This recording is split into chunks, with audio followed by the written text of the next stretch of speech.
এই চ্যানেলে সম্প্রচারিত সকল খবরই সচেতনতামূলক এবং শিক্ষণীয়, কোনো কিছুই প্রভাবিত নয়। বাংলাদেশের হিন্দুদের উপর নির্যাতন এবং নন্দীগ্রামে বিজেপি কর্মীদের বিভিন্ন কারণে মিথ্যে মামলায় ফাঁসানোর বিষয় নিয়ে শুভেন্দু অধিকারী ঠিক কি বললেন শোনাবো আপনাদের। চাপ সৃষ্টি করা রাজ্য সরকারের পক্ষে সম্ভব নয়। কেন্দ্রীয় সরকারের কোনো সদর্থক ভূমিকা তারা দেখতে পাচ্ছেন যে কেন্দ্রীয় সরকার তাহলে কি করছে। কেন্দ্রীয় সরকার কি করছে?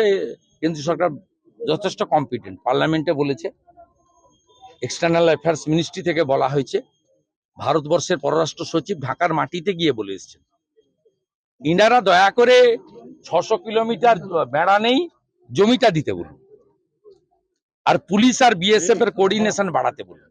17টা চৌকির জন্য জমি চেয়েছে দিতে বলুন, 11টা বিএসএফ ক্যাম্পের জন্য জমি চেয়েছে দিতে বলুন। 23 সালে 1500 ধরে দিয়েছিল বাংলাদেশিকে, 1400কে জামিন দিয়ে দিয়েছে। এবছর প্রায় 1000 ধরে দিয়েছে বিএসএফ, 900 জনকে জামিন দিয়ে দিয়েছে। এই কাজটা করতে বলুন।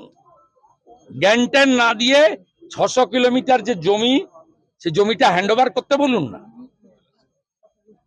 17টা চৌকির জমি দিতে বলুন, 11টা বিএসএফ এর রেসিডেন্সিয়াল ক্যাম্পের জমি দিতে বলুন। এই কাজগুলো করতে বলুন। মালদার তৃণমূলের সহসভাপতি তথা সেখানকার কাউন্সিলর দুলাল সরকারের উপর গুলিবর্ষণ হামলা হয়েছে। দুলাল সরকার। রাজ্যে আইন শৃঙ্খলা নেই, এটাতে প্রমাণিত।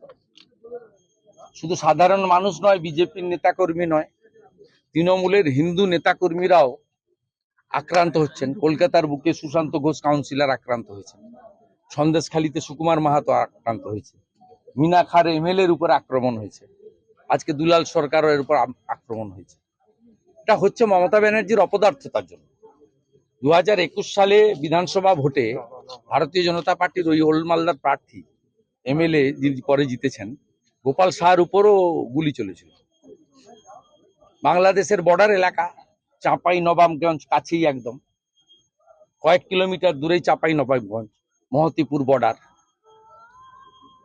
কমপ্লিটলি জঙ্গিদের হাতে চলে গেছে, পুলিশের হাতে। পুলিশ ব্যস্ত কি করে বিজেপি নেতা বৃন্দাবন চকের ঘটনা, 25 কিলোমিটার দূরে বাড়ি, 30 কিলোমিটার দূরে বাড়ি, পঞ্চায়েত সমিতির চেয়ারম্যান প্রধান 12টা 5-এ টাইম দিয়েছে, 5টা 20-তে এফআইআর নিয়েছে। বসির বলে ল ক্লার্ক লিখে, আমার কাছে সব ছবি আছে, কখন থানায় ঢুকেছে, কি করেছে, সব দুনিয়ার লোক জানে। তার বাড়ির লোক 3টের সময় মেলে একটা কমপ্লেন করেছে। সেই কমপ্লেনটাই সন্তুষ্ট না হয়ে তৃণমূলকে নিয়ে বসে, এই তুহিন বিশ্বাস বসে রেডি করে সবকে যুক্ত করেছে। এতে আমাদের কোনো লোককে, এ তো সব মডেল। পুলিশের কাজ তৃণমূলকে স্যাটিসফাইড করো, পয়সা তুলো, আর যত রকম নোংরা কাজ আছে করো। তাই যার তার কাছে বন্দুক ঘুরে বেড়াচ্ছে, যে কোনো লোকের নিরাপত্তা নেই। মঞ্জুর হলো না মানে তাহলে কি চিন্ময় কৃষ্ণবাবুকে কি শেখ আবদুল্লাহর সময়কালে জম্মু কাশ্মীরের পুলিশ যেভাবে স্লো পয়জন করে ভারত কেশরীকে মেরেছে, আমার আশঙ্কা যে অবিলম্বে যদি 2-3 সপ্তাহের মধ্যে কেউ ব্যবস্থা না নেয়, তাহলে চিন্ময় কৃষ্ণ প্রভু, যিনি, আমরা সনাতনীরা বিভিন্নভাবে বিভক্ত ছিলাম, ব্রাহ্মণ, ক্ষত্রিয়, বৈশ্য, শূদ্র, কেউ বৈষ্ণব, কেউ আর্য সমাজ, কেউ রামকৃষ্ণ মিশন, কেউ ইস্কন, কেউ ভারত সেবাশ্রম, কেউ ঠাকুর অনুকূল চন্দ্র, কেউ বাবা লোকনাথ ব্রহ্মচারী। উনি যেটা করেছিলেন, সব সনাতনীদের এক করেছিলেন। সনাতনীদের যত ভাগ ছিল সবাইকে ঐক্যবদ্ধ করেছিলেন। এটা ওদের কাছে খুব অ্যালার্মিং ছিল।